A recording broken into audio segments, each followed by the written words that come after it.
Never catch me alive, Nicolas Cage!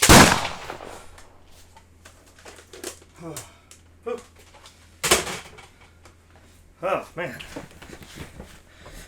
He really wants this thing back. He can't have it. Well, good morning, and let's tackle the big, beautiful bill. I have a few things to say about the Medicaid issues that people are coming up with. People keep telling me that, they're cutting Medicaid. No one's going to be able to get it anymore. Well, what does it actually say? Let's take a look here, and I will show you what the bill actually says. Not what the news says it does, because the news... Well, let me show you the news first. Let's see here. I will show you what the news is saying here. Here we go. Okay. Let me go back here. Republicans just cut Medicaid. Will it cost them Congress? How healthcare cuts and the big beautiful bill will affect Americans. What's in the Senate's version? Blah, blah, blah. They're all talking about this. They have to. What actually does it say? Well, I can show you here. Let me scroll back up just a hair.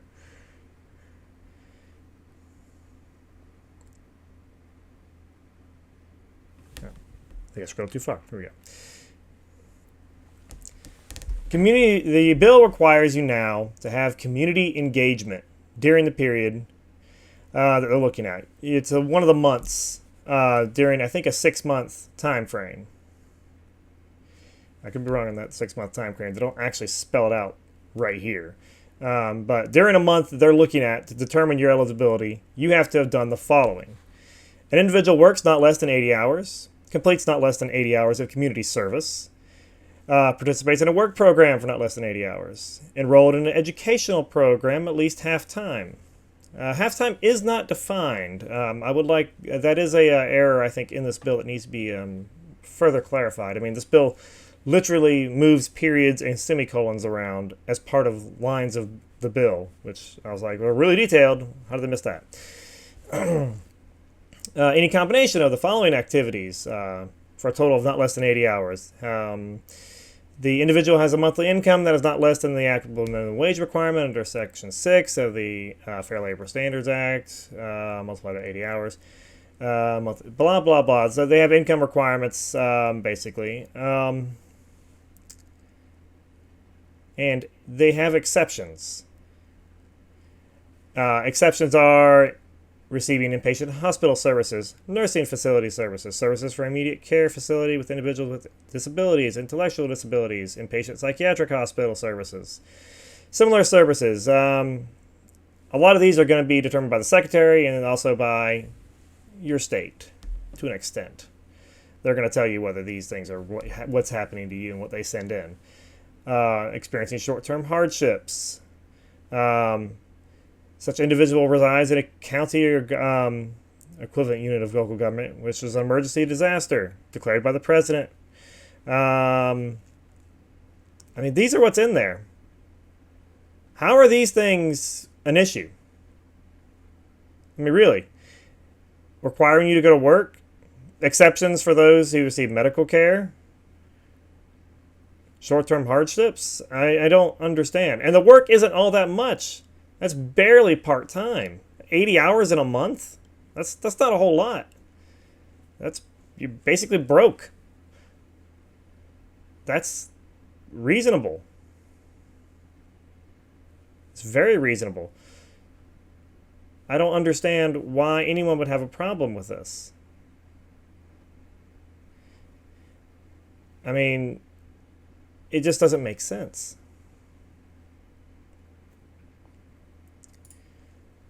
Why would anyone have a problem with ensuring that people aren't just laying around doing nothing, collecting a check? You work hard for your money. Why should they take that and hand it to somebody who doesn't want to get up and go work?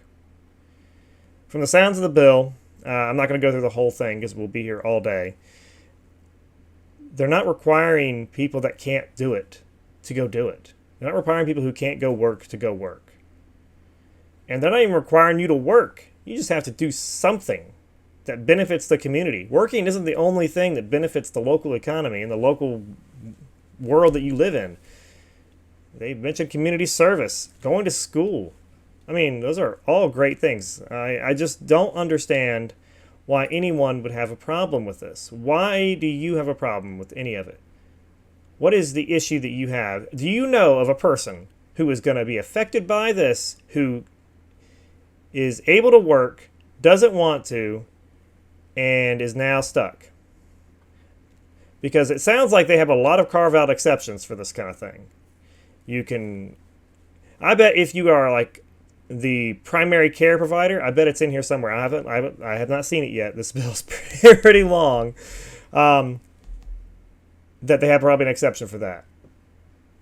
I'm sure they would count that as something. Wouldn't that be counted as community service? Caring for somebody who needs care? Primary caregiver? I just don't understand why anyone has a problem with this. This is a great thing. What do you guys think? I mean, the news is all about it. AmericanProgress.org talks about how it's going to put rural hospitals at risk. Basically, they're worried that because less people are going to have Medicaid, that people who live in rural areas aren't going to go to the hospital anymore. I'm pretty sure people are still going to find a way to go to the hospital. What else do they have here? They talk about the work requirement. Now they make an argument for the work requirement that counters mine, and I think it's worth saying. That they say that only 8% of recipients between the ages of 19 and 64 who weren't on Social Security income, or just Social Security income, supplemental Social Security income, gosh, I can't speak today, in 2023 weren't working due to retirement, inability to find work, or other reasons. They were more likely to be older women who left the workforce to care for aging parents or children. They link to things like that, but these are all very cherry-picked statistics. I don't trust them, but let's say they're right. And 8%. That's 8%. That's a lot of money. I mean, 8% of $1 trillion. What is that? That's like $800 million. 1 billion. $1 trillion.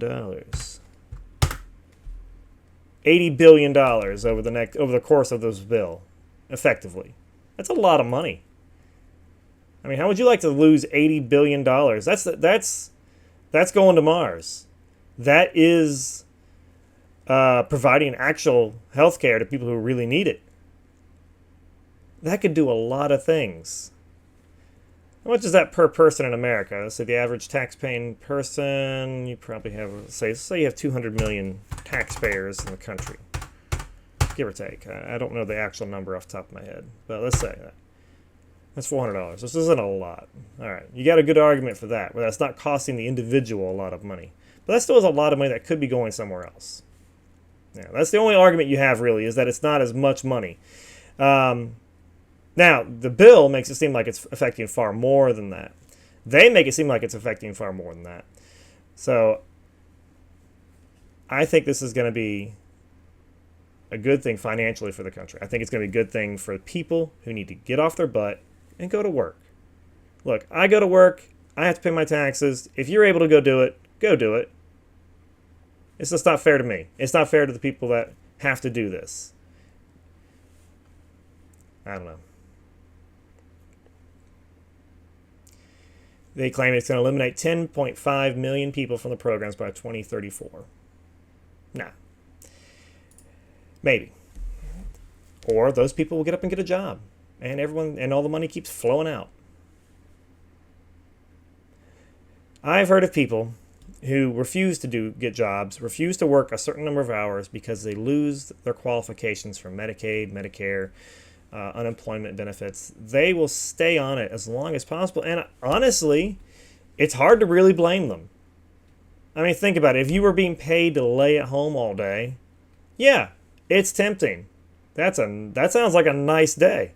I mean, I can't say I don't want to just sit at home all day and do nothing. That'd be a great day for me. But that's not life. And you can't keep doing that on the backs of people who are doing it. You can't just lay around and just expect that everyone else in the country is going to keep working so you don't have to.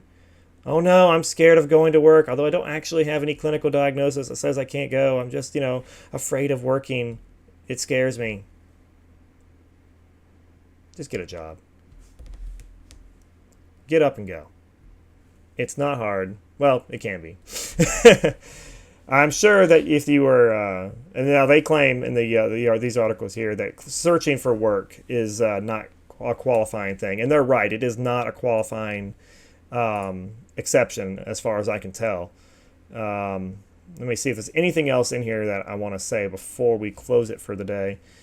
Mandatory exception for people and individuals. State should deem an applicable individual to have demonstrated a community engagement under paragraph 2 for a month and may elect to not require an individual to verify information resulting in such deeming if, for part or all of such months, the individual was a specified excluded as an individual as defined in paragraph 9, was under the age of 19, entitled to or enrolled for benefits under Part A of Title 18, enrolled in benefits under Title B of Title 19 or Title 18, described in any of the subclauses through 1 through 7 of subsection A, 10, AI, or I don't know what double I is, at any point during the 3-month period ending on the first day of such month that an individual was an inmate of a public institution.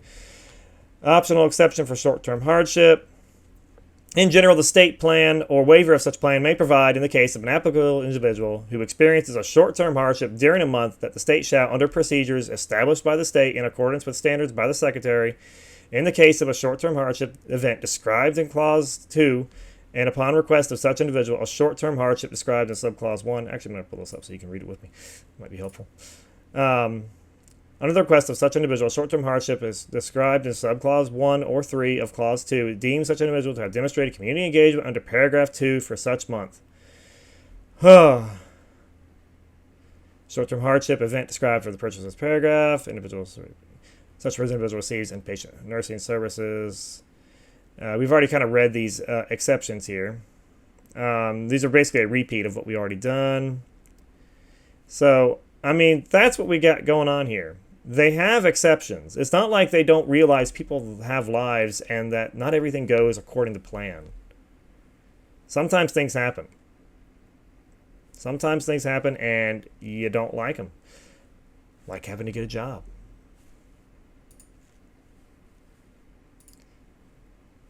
That's all I'm saying. Don't freak out. The world's not ending. The poor people aren't going to be suddenly not taken care of. Your grandma who's been retired, probably going to be fine. Now, the hobo who lives down the street, who doesn't work, smokes weed all day, he might have to worry about his Medicaid. The incel that lives in his apartment, or in his mother's basement, playing video games all day because he doesn't want the social anxiety to happen when he goes to work, he's going to have to worry about Medicaid. He's probably going to have to get a job or get some type of diagnosis that exempts him from the state. Anyway, maybe I'm a little pessimistic.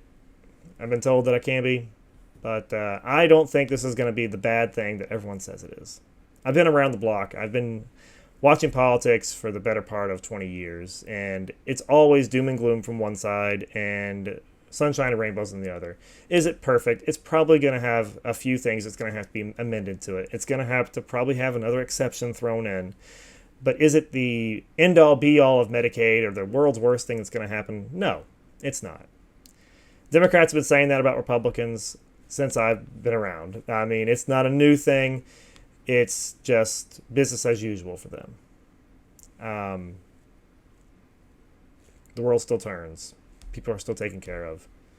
If you're really that worried about it and you actually know somebody who needs help and somehow they're not carved into one of these exceptions, go help them. You can go do it too. I know Democrats are scared of that word. God forbid you actually have to go out in the world and help someone yourself. Whoa. Now that's scary to a Democrat. They don't like doing that. The Republicans at least donate to a church every week or donate to other charities. But Democrats, show me where your money goes. Anyway, that's enough for today. Have a blessed day, and we'll see you next time.